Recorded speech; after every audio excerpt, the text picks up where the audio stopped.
welcome to the Avie Bennett Chairing Canadian Lecture Series, a series named in honor of Dr. Avie Bennett, whose contributions to and support of literature and publishing in Canada are unparalleled. My name is Smaro Kamboureli, and I hold the Avie Bennett Chair in Canadian Literature at the University of Toronto, and I'm delighted to see you all here tonight. Before going further, I would like to acknowledge that the land on which the University of Toronto operates has been a site of human activity for 15,000 years. The land is the territory of the Huron-Wendat and Petun First Nations, the Seneca, and more recently, the Mississaugas of the Credit River. The territory was the subject of the Dish with One Spoon, Wampum Covenant, an agreement between the Iroquois Confederacy and the Ojibwe allied nations to peaceably share and care for the resources around the Great Lakes, still home to the many indigenous people from across the Turtle Island. We are grateful to have the opportunity to work in this community on this territory. Beginning with this event tonight, this lecture series subtitled Literature Matters will be an annual event that will feature Canadian literary authors reflecting on their own work and dialoguing with each other on various aspects of writing in general and Canadian literature in particular. Whether it is realist or experimental, poetry, fiction, drama, or nonfiction, about factuality or fantasy, literature has the uncanny ability to transfigure us and our worlds. Literature matters, and it matters because it has the capacity to make the familiar strange and the strange familiar. It invites us to confront the limits of our understanding and at the same time to imagine the experience of others.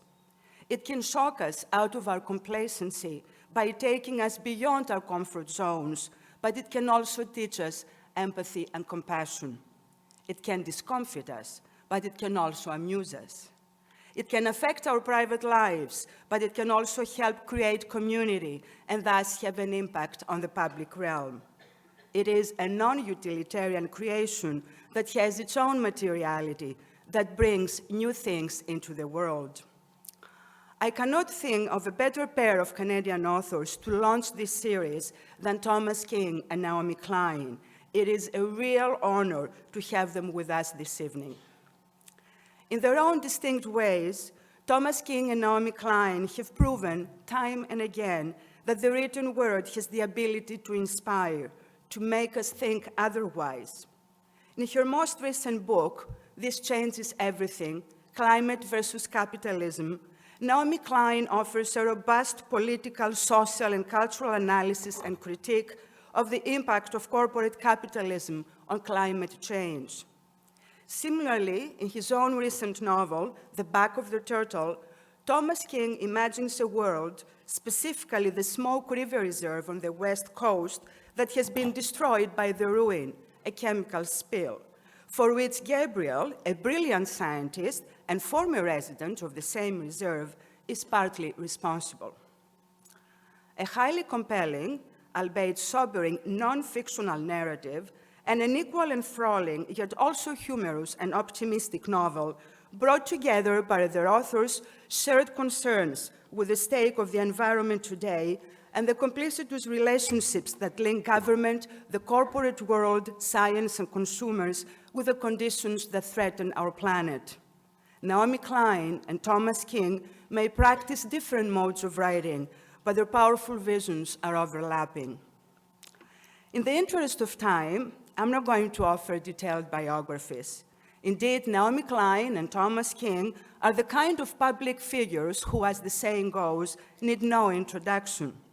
Suffice it to say, the writing alone has won them many accolades, evidence of the recognition their work has achieved as much within as beyond Canada.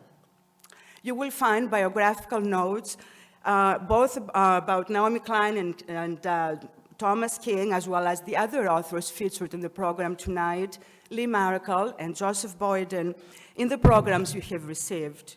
The program also gives you a sense of how the evening will unfold. Naomi Klein will open the first part of the program with a talk titled, "This Changes Everything," followed by Thomas King, who will speak on editing the world. Following their talks, that's Lee Maracle laughing, following their talks, I will have the pleasure of engaging them in dialogue. Because of the special event featuring Lee Maracle, Joseph Boyden, and Thomas King, the second part of the program, more about that in a few minutes or later, I'm sorry to say will not have time to engage the audience in dialogue. So without further ado, I want to thank you again for being here tonight, and I would like to ask you to join me to give a hearty welcome to Naomi Klein.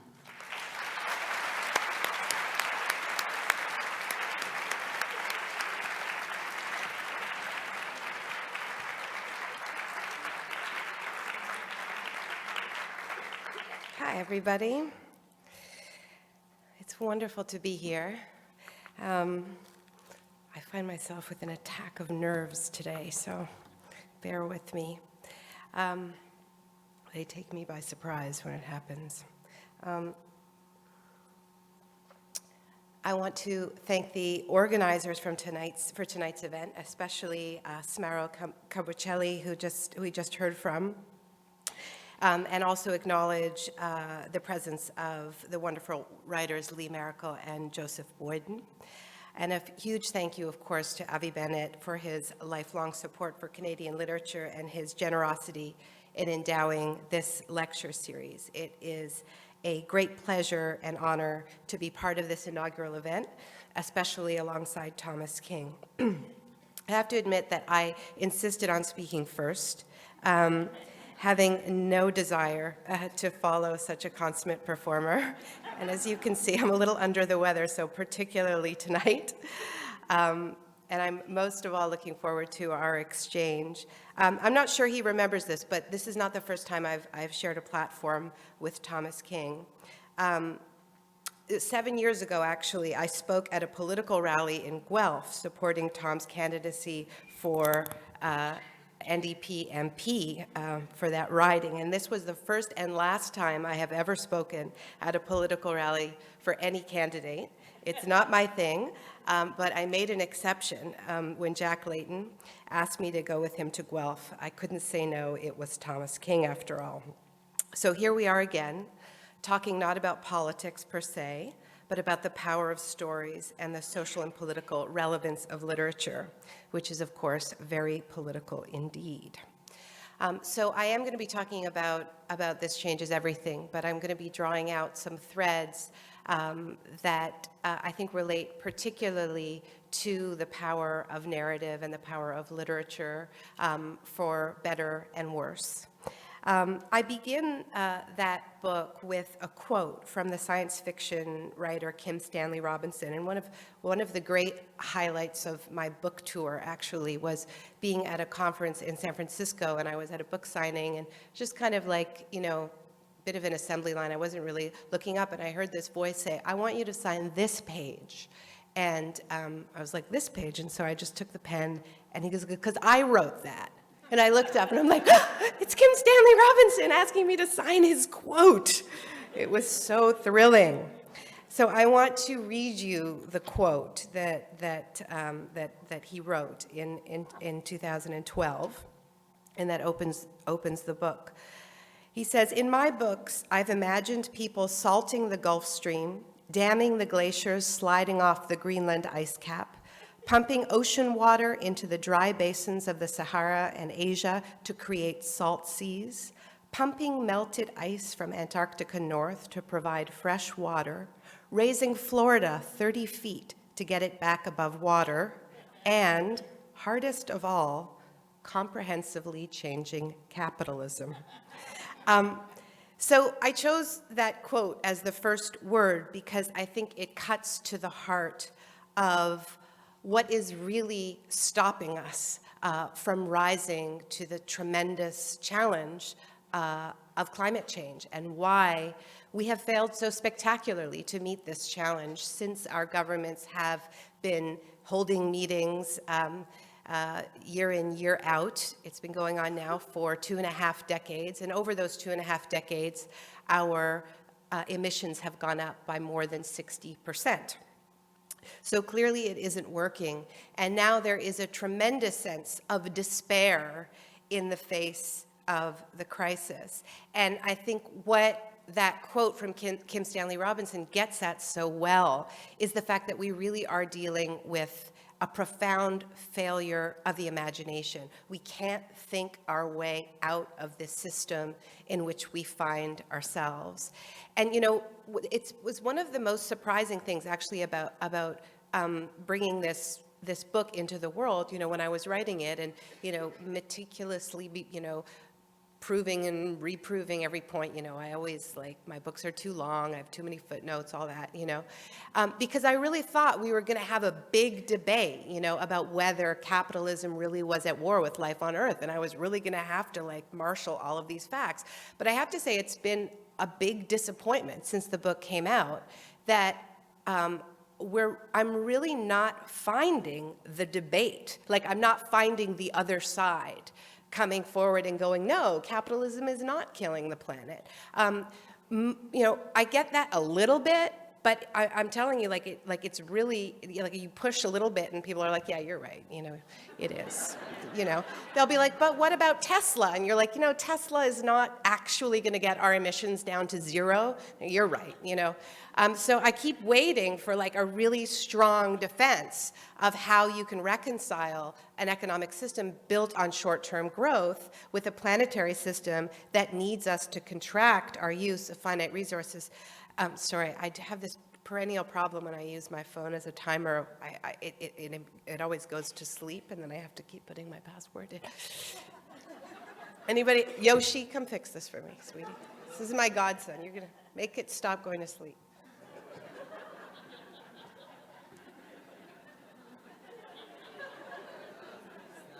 Like, I don't want the screensaver to keep coming back on. Because when I do this, I once did this throughout an entire speech, and people thought I was texting. And they thought, like, wow, she's impressive. She's tweeting while she's speaking. It's like, no, I just put my password in 8 times. Anyway, Yoshi, if you can't fix it, that's okay. I'll wait for Lee to tell me I'm done. You're finished. Okay. So yeah, so I expected we'd have this hearty debate about whether we can reconcile these sort of double imperatives, you know, grow, grow, grow, contract use of resources. And that's actually not what I've encountered from liberal and conservative journalists. What I have encountered most of all is the conviction that it's too late. And I keep getting told that I am a wild optimist simply because I haven't completely given up on humanity.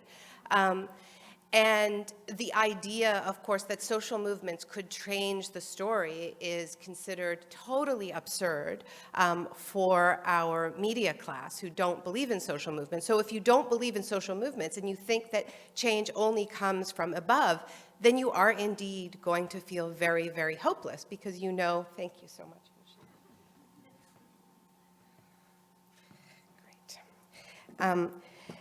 So let's get back to this stuff. Excellent. This is why we need teenagers. So why is it that we feel we can't change these rules? And coming back to that Kim Stanley Robinson quote, there's 2 things going on, right? I mean, we have these 2 stories colliding. One tells us that we do have the power to change the incredibly complex physical systems that we are currently pushing to various tipping points at the moment, that we can hack the glaciers, hack the planet, geoengineer our way out of it. And then the other story tells us that we are helpless in the face of the laws of economics, which are actually laws that we created and can change as human beings. So we feel kind of omnipotent in the face of natural laws, which actually, by the way, we can't change and we are bound by. But we feel helpless in the face of these laws that we made and could change if we wanted. So we have it exactly backwards. And that is extremely disempowering and also dangerous. Dangerous because both of these stories lead us places, right? And I think we have these two competing kind of narratives that seem different but are actually two sides of the same coin right now. One is this God species narrative. That's the name of a book, actually, by an English writer called Mark Linus, called The God Species, which basically argues it's sort of the pottery barn rule of planetary governance, I suppose. You remember the pottery barn rule that Colin Powell said before the invasion of Iraq? He said, you know, if we break it, we bought it. Apparently, it turned out Pottery Barn didn't have a rule like that. This is one of the many things Colin Powell lied about. It was a really weird idea, right? Like, we broke your country, so we own it. It's like, well, actually, no. Like, if you illegally invade a country, you know, you're in violation of international law. You don't own it, but they thought they owned it. Anyway, but this is the idea, like, because we have, and this animates a lot of the discussion of the Anthropocene, this idea that we've entered the new age of man, right? That we have now left such a indelible imprint on Earth systems that we have entered a new era, a new geologic era. And some people take a lesson of humility from that, but there is a strain of thought that is becoming stronger and stronger that says, look, we screwed it up, but we are the God species, we can fix it. We just need to up the ante, right? So we are going to fix this problem through, you know, GMO seeds that will create drought-ready crops, and geoengineering technologies to dim the sun and fertilize the oceans with iron, and so on. So that's one strain. And then the other strain is we did this. We are a cancer onto the earth. We should just let it die.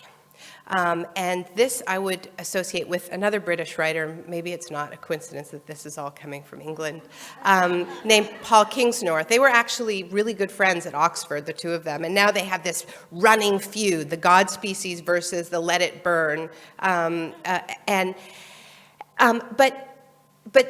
But both of these stories, first of all, universalize the human experience, as if this is all humans that cause this problem.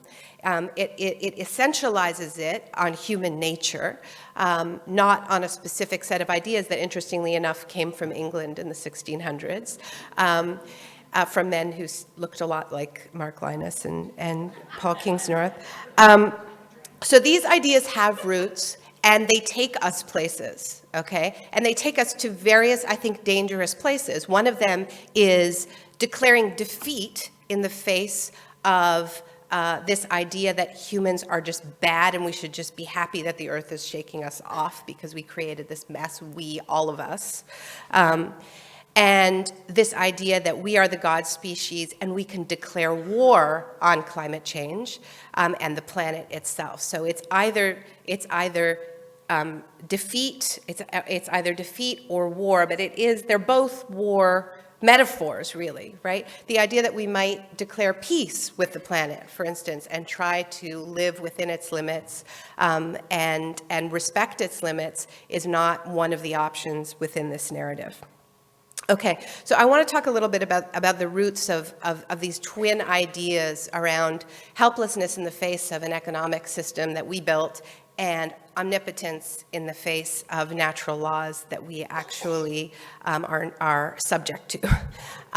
The economic side of it is more recent. You know, it is not by happenstance that we have this idea that we can't change the laws of economics.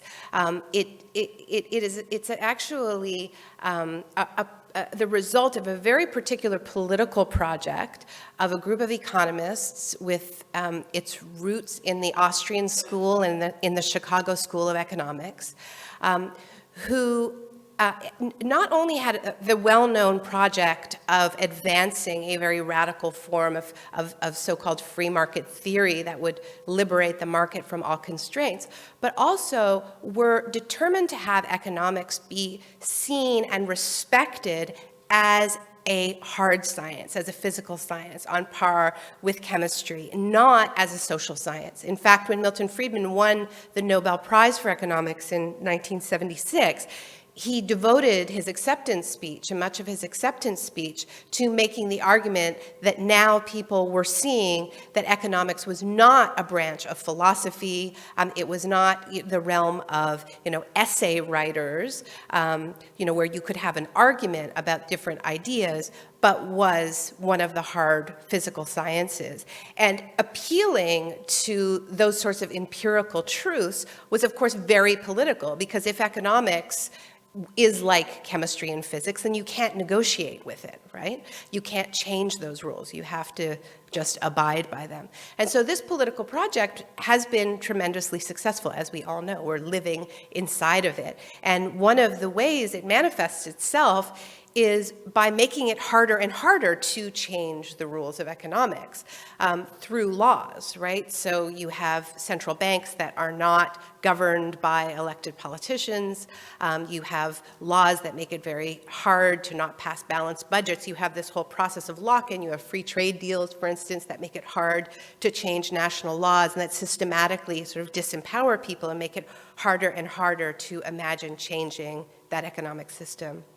And because this project of market colonization of our lives has been so successful, we now find ourselves in the situation where we can't think our way out of capitalism because it is everywhere. So sort of non-capitalist places where we used to be able to have a little bit of distance to look at the system, like a public university that didn't have corporate sponsorships everywhere and wasn't being treated as a brand, for instance, was a vantage point from which you might look at that system. But even our public institutions now exist within market logic, which is a very old story, but I think that's part of the reason why it is so hard to imagine our way out of capitalism. And I think that makes us very makes our moment very different from previous moments when there has been widespread criticism of our economic system, right? Because there's certainly more debate about the failures of capitalism than at any point in my lifetime. From the reception to Thomas Piketty's book, the debates and the widespread acceptance that this triumph of this ideology has produced inequality on a massive scale. You have that sort of questioning happening very, very openly, but it isn't leading to the kind of mass organizing, mass resistance that we had during, say, the first Gilded Age in North America. And I think probably that's because there were more people in that period who had a lived experience, thinking, in the 1800s, beginning of the 1900s, a lived experience of a non-capitalist way of life, of artisanal lifestyles, of small farming, and so on. So we are in the matrix, and that makes it hard to think our way out of it. So then this other idea, the idea that tells us that we could maybe find some sort of technological fix out of climate change. The roots of that idea go back even significantly further. And I referenced them earlier they go back, I think, to the 1600s, and, you could trace it to Descartes, you could trace it, in the book I talk a lot about Francis Bacon because, although Descartes, quote that the new knowledge is making us masters and possessors of natures, it's a pretty good quote. But Bacon, I think his influence was even deeper, particularly in England, in this shift from seeing the earth as a life-giving force, because every society, not just indigenous societies, but every society has a narrative underneath its modern narratives that said that the earth was a life-giving mother. There is no society in the world that does not have that idea buried somewhere, including England. And what the philosopher and statesman Francis Bacon put on the table in the early 1600s, was the idea that because of new scientific innovations and new understanding, that man, and he was talking about men, was about to get this big promotion, right? No longer subject to the mother, but now the boss. And he used a lot of machine imagery, the idea of transforming the earth from this living system to this machine, and man would be its engineers. But he also used other imagery of the earth as a prone woman, really as a rape victim. For instance, he wrote in 1623, "For you have to but follow, and as it were hound nature in her wanderings, neither ought a man to make scruple of entering and penetrating into these holes and corners where the inquisition of truth is his sole object."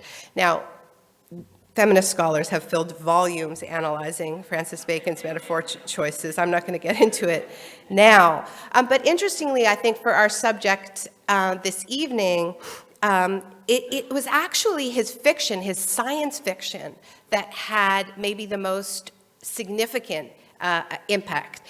Bacon wrote a proto-sci-fi novel called New Atlantis, in which he imagined a society, this hyper-rational society, an island that was run by a secret sect of scientists who combed the world for its wonders and brought them back to their laboratories, and by art greater much more than their nature, created these marvels. And it's quite interesting looking at New Atlantis, because you see these sort of premonitions of GMOs, of synthetic biology, even of geoengineering, in fact. But one of the things that's most interesting is that when the Royal Society, the most influential scientific organization in the world, to this day, formed 30 years after New Atlantis was published, they very consciously modeled the Royal Society after this imagined society that Bacon had laid out. So that's why they called themselves a society. That wasn't a normal thing to do at the time, and also why they called themselves fellows. Bacon had 12 of these sort of master scientists, and they had 12 founders. So they were explicitly, this talk about the power of literature, they were explicitly trying to imitate a sci-fi novel, which is one of the weirder things. So this was really just a theory, just an idea, obviously an intoxicating idea that man could totally control nature. But it was really just a theory until the advent of the commercial steam engine, and one of the most, which allowed the industrial burning of coal. So the burning of fossil fuels and the beginning of climate change, which is where all of this sort of weaves together. One of the things that I found most interesting in my research for the book was going back and reading the marketing material for the commercial steam engine when it was first produced, because it was explicitly sold to industrialists by its inventor, James Watt, as freedom from nature. That was what the industrial burning of coal was offering. In fact, Watt said, "Nature can be conquered if we can but find her weak side." But the point is that the Industrial Revolution had begun. The colonial project was in full swing.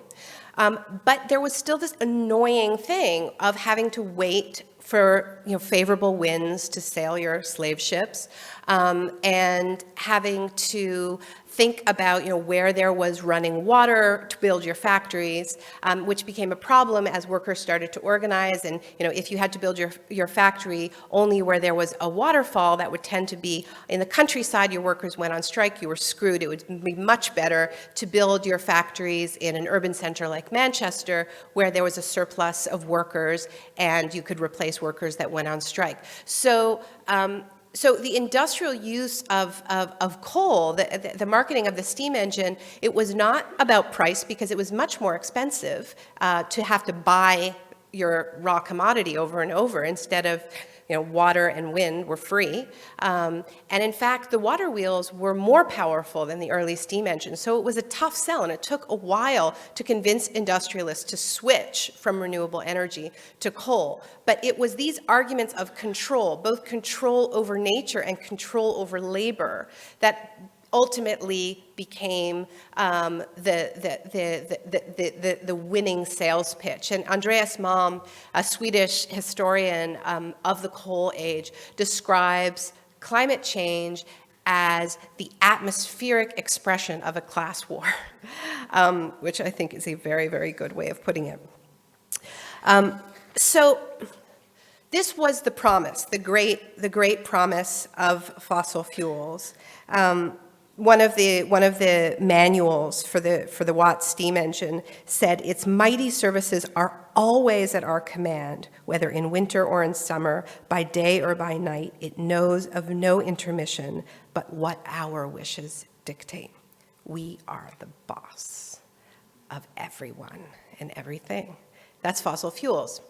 So here's the catch, right? It turns out that there is no such thing as a one-way relationship.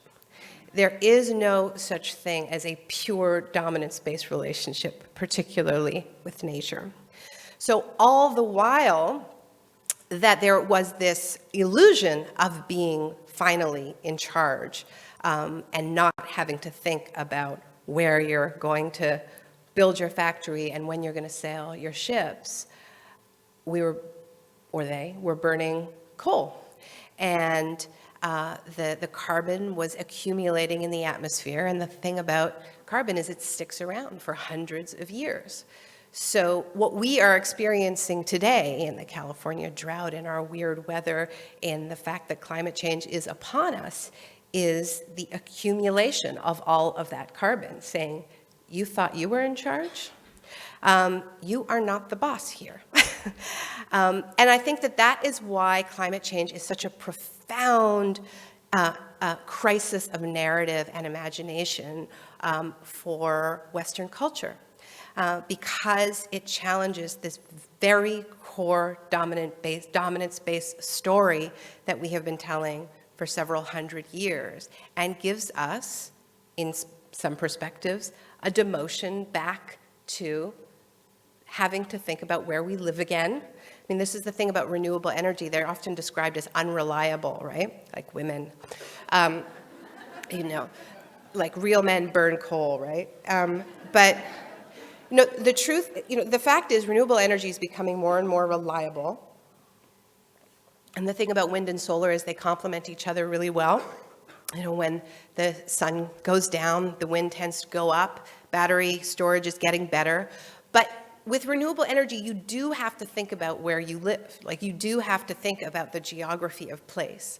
And so this idea that place and space don't matter, that we have transcended all of that, is profoundly challenged by a renewables-based economy. And I think that a lot of the resistance that we're seeing comes from this sort of desperate clinging to this dominance-based worldview.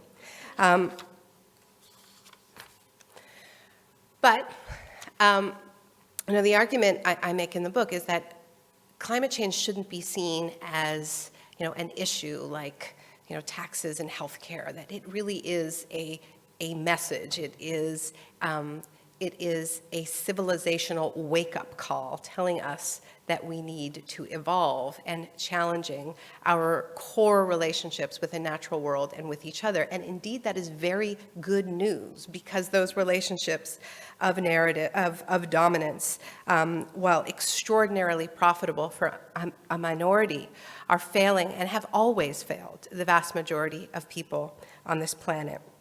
So in closing, I just want to quote another great science fiction writer, Ursula Le Guin. This past year, she won a National Book Award for her tremendous body of work. And I don't know, some of you may have seen online her acceptance speech, which went viral. I loved it. So I'm going to quote from it. So she seized the moment to deliver a message on behalf of, as she put it, my fellow authors of fantasy and science fiction, writers of the imagination, who for 50 years have watched the beautiful rewards go to the so-called realists. She said, hard times are coming, when we'll be wanting the voices of writers who can see alternatives to how we live now, can see through our fear-stricken society and its obsessive technologies to other ways of being, and even imagine real grounds for hope. We'll need writers who can remember freedom, poets, visionaries, realists of a larger reality. I love this redefinition of realism, because we find ourselves in a very jarring moment in what gets marketed as realism is in fact supremely unrealistic. Realism is taking us to catastrophic warming. Realism tells us we can fix a problem with the same arrogant logic that created it. Realism has failed us. It's time for new stories. Thank you.